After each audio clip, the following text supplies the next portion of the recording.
मेरे बारे में सुनते ही एक दिन पहले मेरी बात हुई थी बुआ जी से, तो मैंने उनको बोला था कि बुआ जी आप आ जाना, फिर मैं चली जाऊंगी। तो बुआ जी को फिर रात फिर कॉल करी पापा ने, तो बात कर रहे थे, फिर बुआ जी को बताया कि ऐसे ऐसे ज्योति को दर्द हो गया। तो बुआ जी तुरंत ही सुनते के साथ ही चली आई, और अभी भी मैं पड़ी हुई थी। मुझे दवाई का इतना ज़्यादा नशा है, बहुत ज़्यादा दवाइयों के नशे से मैं पड़ी थी। तो यहाँ पे ना बुआ जी जो है ना, मम्मी की जो चुन्नी है उनके पल्ले रोक रही थी। आते ही बुआ जी काम में लगी, ला मैं कर दूंगी। मम्मी कह रही थी कि बात तो बात जी का चल गया। तो बुआ जी बोली कि ला इतना काम तो मैं कर देती हूँ। मैंने कहा बुआ जी आप आते ही लग गई, ये ठीक नहीं है। उनको नहीं कोई बात नहीं, मैं करने वाली थी। मुझे बोल रही थी मम्मी की तू कर दी। मैंने कहा हाँ एक दिन पहले मैं ठीक थी। मैंने कहा मम्मी मैं कर दूँगी बिल्कुल, आप इन्हें रख दो। मुझे क्या पता था अगले टाइम मेरे साथ ये होने वाला है। देखना आगे वीडियो में क्या हुआ मेरे साथ। तो ये लोग जो है ना यहाँ पे गैलरी में बैठे हुए थे। एक बुआ जी का पोता आया हुआ है बुआ जी को लेके।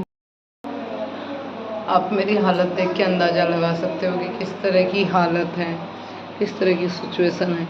अब तो शायद किसी के कमेंट नहीं होंगे कि ढोंगे व्यू के लिए हैं। मैं वैसे इस बारे में कुछ बोलना भी नहीं चाहती, मेरे बस की भी नहीं है वीडियो डालना। कल मैंने कोई वीडियो नहीं डाला क्योंकि मेरी तबीयत बिल्कुल भी सही नहीं थी, बहुत ज़्यादा ख़राब थी, अभी भी ख़राब है। पता नहीं प्रॉब्लम्स घट नहीं रही हैं, बढ़ रही हैं। और रात मुझे कुछ ऐसा हुआ कि जिसका मैं खुद अंदाज़ा नहीं लगा पाई। दरअसल क्या हुआ ना, मेरा सीने में दम घुटता है, सीने में घुटन होती है। तो मेरे सीने में घुटन हुई। मैंने कहा मम्मी मेरे को घुटन हो रही है। मम्मी बोली कि छत पे चल जा, बहुत अच्छी हवा चल रही है, बहुत अच्छा मौसम हो रहा है, या बरामदे में गर्मी है, या फिर गैलरी में बैठ जाए। मैंने कहा ठीक है, मैं गैलरी में बैठ जाती हूँ। मैं गैलरी में बैठ गई तो फिर भी मुझे दर्द हुआ। मैंने कहा मम्मी मुझे अभी भी दर्द हो रहा है। तो मम्मी ने कहा एक काम करके तो कोठा चली जा, छत पे। मैं छत पे आ गई और मुझे अचानक से यहाँ दर्द होना शुरू हुआ। फिर दर्द हो रहा है मुझे, फिर दर्द हो रहा है। पता चलता है मुझे जब दर्द होता है, दर्द हो रहा है हल्का हल्का। तो मेरे यहाँ दर्द हुआ। मैंने मम्मी को बोला कि मुझे सीने में दर्द हो रहा है। नीचे गई, मैं कहा मम्मी दर्द हो रहा है। मम्मी बोली कहाँ दर्द हो रहा है? मैंने कहा यहाँ दर्द हो रहा है। यहाँ कि यहाँ कैसा दर्द हो गया? मैंने कहा पता नहीं कैसा होगा। मैंने कहा मेरा सीना दबा दो, मेरा सीना दबा दो, मेरी जान निकल रही है, बहुत तेज दर्द हो रहा है मम्मी, पीछे को निकल रहा है मम्मी, जान निकल रही है। इतनी बुरी हालत थी कि शायद अगर कैमरे में वो चीज़ अगर कोई सा बच्चा रिकॉर्ड कर लेता और आपको दिखाते ना, तो आप भी किल्ली मार जाते। मैं इस तरह किल्ली मार मार रही थी। मेरा दम घुट रहा था, सांस मुझे नहीं आ रहा था, बहुत ज़्यादा प्रॉब्लम थी। मैंने मम्मी को बोला कि बहुत दर्द हो रहा है मम्मी, लिमिट से बाहर हो रहा है। मैं छत से ही अचानक नीचे गई, मुझे यहाँ दर्द होना शुरू हुआ।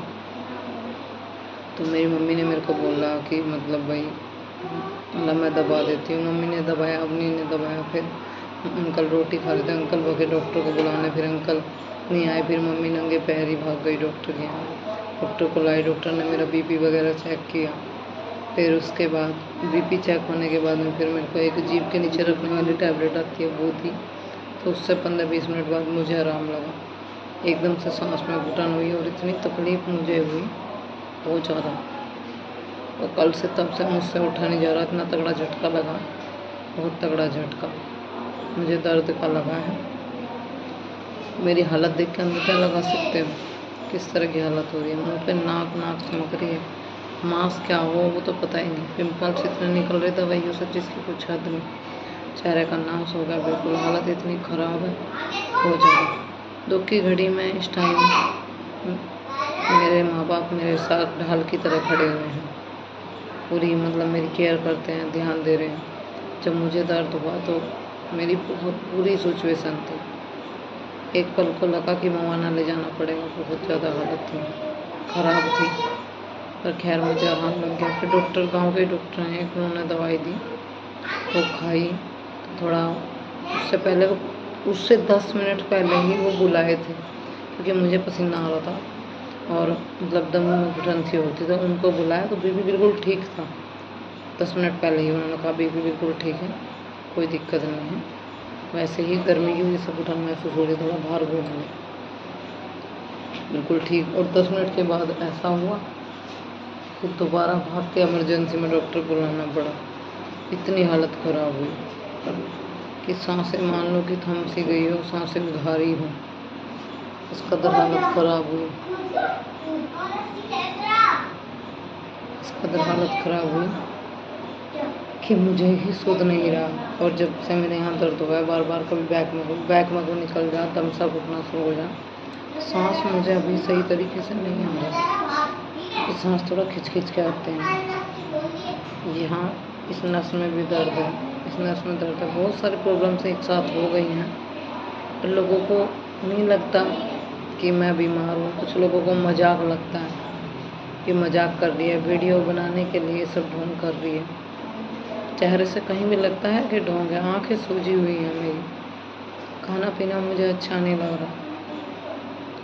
दिक्कत होती है उस टाइम, बच्चों का ख्याल आता है मन में कि अगर मैं ना रही तो मेरे बच्चों को कौन पालेगा। मुझे अपनी चिंता नहीं है, मरना एक दिन सबको है, बस बच्चों की साइड लगाती हूँ। तो इतना ज़िंदगी दे दे, इतने मेरे बच्चे बड़े हों, फिर उसके बाद जब चाहे उठा लेंगे।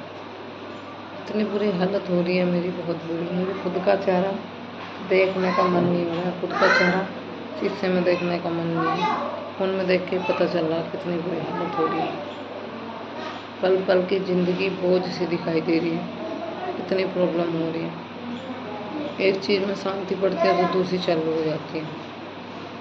जो आदमी ज़िंदगी से दुखी हो, जिसका इस टाइम दुख ने ऐसा साथ घेर लिया हो, पिछले 2 महीने से आपने देखा था BP down, BP down, BP down, 50 BP चलता रहा, 50 से ऊपर बीपी नहीं।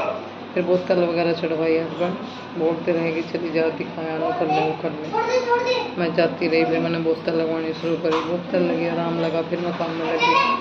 चाहे मैंने आपसे बोला था कि मेरे शरीर से मेरी जान निकल जाए, पर मेरे बच्चे भूखे नहीं देख सकती, घर का काम नहीं छोड़ सकती। वहाँ मैंने फिर भी मरते गिरते सारा काम करा।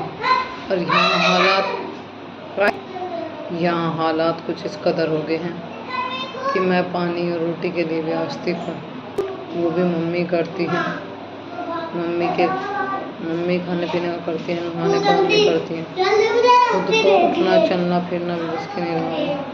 सांस भी बस लगती है कि अब निकल जाएंगी, अब प्राण निकल जाएंगे। उठने के लिए भी बेकार हो रही हूँ। परसों को शायद कल या परसों घर चली जाऊँगी। दिख रहा है कि कैसे रोटी बनेगी, कैसे काम होगा, बच्चों को कैसे खाना मिलेगा, कैसे घर का काम होगा, कुछ भी समझ में नहीं आ रहा। हालत पूरी तरीके से ठीक नहीं है। सब कहते हैं कि सोच मत, अब मैं सोच भी नहीं रही हूँ, तब भी मेरे को प्रॉब्लम है। कुछ लोग बोलते हैं कि वो सोच बढ़ रही है तो इस वजह से प्रॉब्लम हो रही है। सोचना बंद कर। सोच किसकी ज़िंदगी में नहीं है, सबको है, कोई मेरे कोई नहीं है, सबको सोच है, सबकी ज़िंदगी में प्रॉब्लम है। जिसको होती है बीमारी है ये एक तरीके की। इससे मैं जूझ रही हूँ, इससे मैं इतनी परेशान हूँ बहुत ज़्यादा। कहीं ना कहीं कभी कभी मन में बहुत सारी चीज़ें आती हैं जो मैं मन ही मन में अंदर ही पी जाती हूँ। जब ज़रूरत होती है जहाँ हर एक रिश्ते की, वहाँ कुछ रिश्ते हैं ना, मैं कुछ बोलूँगी तो छोड़िए, उसका गलत ही अंदाज़ा लगा लिया जाएगा। बस मैं इतना ही बोलूँगी कि ठीक है, बुरा वक्त है ना, किसी पे आता है। अभी मुझे ऐसा लग रहा है बैठी हुई जैसे कि ये चारपाई सरक रही है, तेरे पाँव तले से ज़मीन खिसक रही है। मैं जिसको मानती हूँ, जिसको पूजती हूँ, बस मैंने उसके ऊपर छोड़ दिया। लग रहा है ये चारपाई सरक रही है, बोला नहीं जा रहा है। मेरी रिक्वेस्ट है कि कोई भी उल्टा सुल्टा कमेंट ना करे। मेरे बच्चे भी परेशान हैं, मेरे पापा मम्मी परेशान हैं। रात जब मेरे सीने में दर्द हुआ तो मेरे पापा एकदम बिचल सी गए कि इतना दर्द कैसे हो सकता है, एकदम दिल चीख रही है, इतना बुरा हाल। अभी तो ठीक थी, 10 मिनट पहले तक बीपी भी कुछ नहीं था, फिर इतना एकदम। मेरे मम्मी पापा बोलते हैं पता नहीं तो ये दिखता है, उसको कुछ होगा तो बच्चे कैसे बने।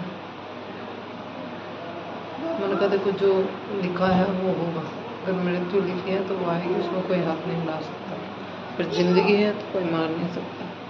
छत पे आके बैठ के बात कर रही हूँ, रोता देख लेंगे तो डांटेंगे क्यों रोई है, क्या दुख है, क्या बात है। मैं एकदम ये बोल रही हूँ। बस तो 1-2 दिन और मम्मी निभा रही है, माँ निभा रही है। 2 दिन के बाद चली जाऊँगी, जैसे भी होगा बच्चों की रोटी का बनाऊँगी, किसी को लगाऊँगी, कुछ करूँगी। बच्चों की वॉइस से भी खराब हो रहा। एक बहन ने कई दिन पहले कमेंट किया था कि तुम्हारे भाई के बच्चे भी स्कूल नहीं जा रहे, तुम्हारे बच्चे आए जब से वो तो जा रहे थे। अच्छा है कि तुमसे दूर रहती है तुम्हारी भाजी, भाभी, नहीं तो उसके बच्चे भी स्कूल नहीं जा रहे। मेरी मजबूरी, मेरे हालात, अगर मैं मर गई तो फिर बच्चों को खाऊं। मैं मजबूरी में यहाँ के पड़ी हूँ, शौक में नहीं। छुट्टी दिला के लाई थी अपनी बेटी को 1 हफ्ते की, फिर अभी जल की छुट्टी हो गई कागड़ की। जिस मांग हम इतना टाइम रुक गए, वहाँ चाहे मुझे किसी को लगाना था या कुछ करना था, पर मैं वापस वहीं जाती हूँ। पर मेरे हस्बैंड का कहना है कि अगर तू ही नहीं है तो फिर क्या है इन बच्चों को, पढ़ाई भी तो तुझसे ही है, तू ही तो भेजेगी। जब तू ही ठीक नहीं है तो फिर इन्हें कौन भेजेगा। तो आराम कर, सारा ठीक हो। और अब मेरी कंडीशन इतनी ख़राब है, बस क्या ही बताऊँ।